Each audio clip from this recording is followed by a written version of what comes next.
So another attribute of population is population density. So population density is number of individuals over a particular area. So you have to count how many number of individuals are there in an area. For example, suppose you are taking 15 square kilometer. Then you have to count how many individuals are residing there in an area of 15 square kilometer. So that is called population density. For example, suppose you want to compare population density of MP and Chhattisgarh. Then you take the same area, 15 square kilometer, in MP as well as in Chhattisgarh, and you count number of individuals who are remaining there in that area. Now the area which is having more number of individuals is having more population density. So this is the way how you can compare the population density of different states or the different countries. Then to find out the population density, there are different ways are there. Either you can count the number of individuals, or you can find out the biomass of individual, or in place of the absolute density we can consider relative density also. So there are three different ways. For example, number of individuals. If you want to find out the number of individuals, then you have to count. Like for example, all of you know that in our country there is census after every 10 years. And you might have seen that the government teachers, they count and they count how many individuals are there in your family, and this is the way how they can find out the number of individuals of any particular area. But this is a very tedious task. It is time consuming task. There is requirement of more time period. But it is the appropriate measure to find out the population density.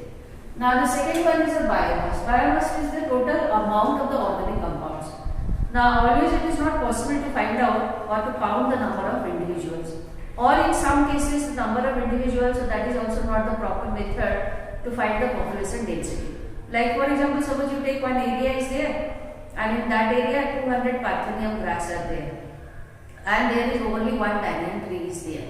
Now if you see the biomass, then the biomass of the banyan tree, so that is huge in comparison to 200 Parthenium.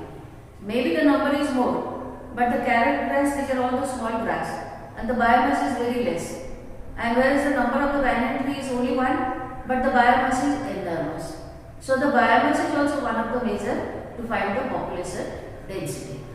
Now the third method, in place of the absolute density, we can see the relative density, and this is possible simply by observation. There is no need to count the number of individuals.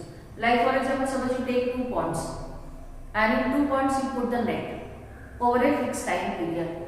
Then after that fixed time period, when the net is pulled, then simply by observation we can say that this net is having more number of fish in comparison to this one. So the net which is having more number of fishes, so that is by the observation we can tell, so that is having more population density of fish in that particular pond. So these are all the three ways how to find the population density. Now for example, suppose you want to find out how many tigers are there in the forest, because as there is census for human beings, similarly there is also census for tiger also, to count number of tiger in Indian forest.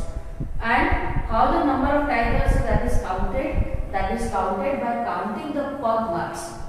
पैर का छाप, पंजा का छाप जो है, पंजा का छाप काउंट करके टाइगर जो है उसका नंबर काउंट किया जाता है, और द फेसर पेलेट, टाइगर का स्टूल जहाँ पड़ा हुआ रहता है उसको काउंट करके टाइगर जो है उसका नंबर काउंट किया जाता है. इस तरह से टाइगर का सेंसस भी होता है और पॉपुलेशन डेंसिटी जो है उसको फाइंड आउट किया जाता है. Another attribute of population is population growth. Population growth, so that is not a static parameter. It is not remaining constant, and it keeps on changing over the time period, depending on the different factors. Either it is the availability of the food, or it is the predator, or it is the competition. So either you can see the size of the population is increasing or decreasing, and rarely it remains stable.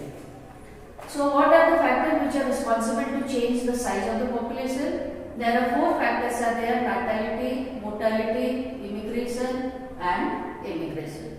Natality means number of birth over a time period. For example, suppose you are counting over a time period of 10 years, what is the number of birth in that particular area, or where the area we are taking a fixed area. So that means number of individuals they are added in the population, and it is responsible for increase in the size of the population. Then the mortality, so that is number of death over a time period. How many number of individuals they are dying, and number of individuals who are dying, so that will be minus from the total size of the population. Then the immigration, that is the number of individuals come to that habitat from elsewhere. Like for example, from foreign countries, there are 100 individuals, they are coming to India. So that is called immigration. So it is adding the number of individuals to the size of the population. So it is also responsible for increasing the size of population.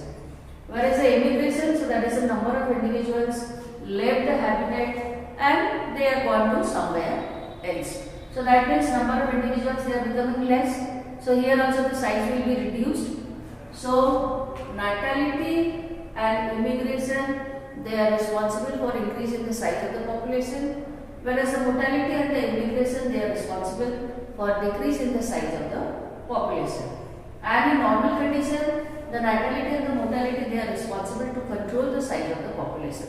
But suppose you are taking a new habitat or new area where there is no colony or there is no society, then in that condition, the immigration and the immigration, these two factors, they are really responsible to control the size of the population. So if you express this thing in the form of formula, then you can write down n, so that is the population density over a time period t plus 1. So that is the initial population density plus birth plus immigration minus death plus immigration. So this is the formula you have to remember. Sometimes in board exam you get 1 mark question also. To explain growth of population, there are two growth models here explained. One is exponential growth, another is logistic growth. Exponential growth, so that is a theoretical explanation of the increase in the size of the population. And what is the logistic growth? So that is actually explaining what is really happening in nature. So as per the exponential growth, if natural resources are unlimited, then the population will keep on increasing. If in the nature all the conditions are favorable and the plenty of the food is available for all organisms, then all the organisms they will reproduce and the size of the population will keep on increasing over the time period. For example, so this is actually theoretical explanation. Then naturally it is not possible, because in the nature always you can find out there is always a check for any kind of the factor.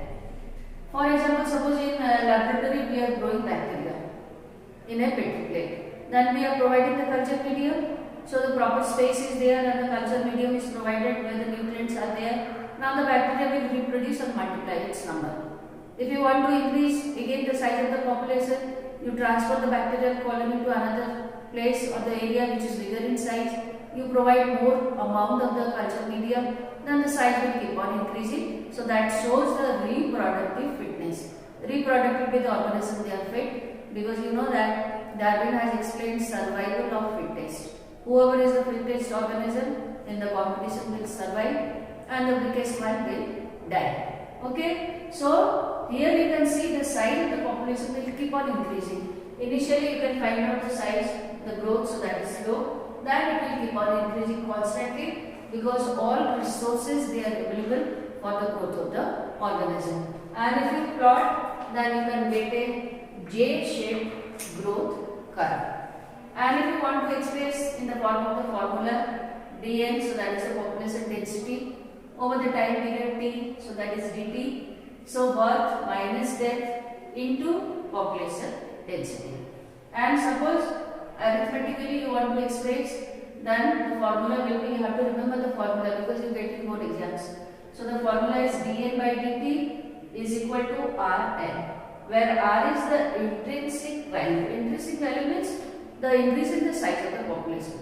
So the increase in the size of the population will take place when all the conditions are favorable or all the resources they are unlimited. So otherwise you can write down Nt is equal to N0. So Nt, so that is the population density over a time period t, and N0, so that is the initial population density. E is the base of logarithm. R is the intrinsic value or the increase in the rate of the size of the population, and the t is the over a time fixed time period. So this is the formula to explain the exponential growth.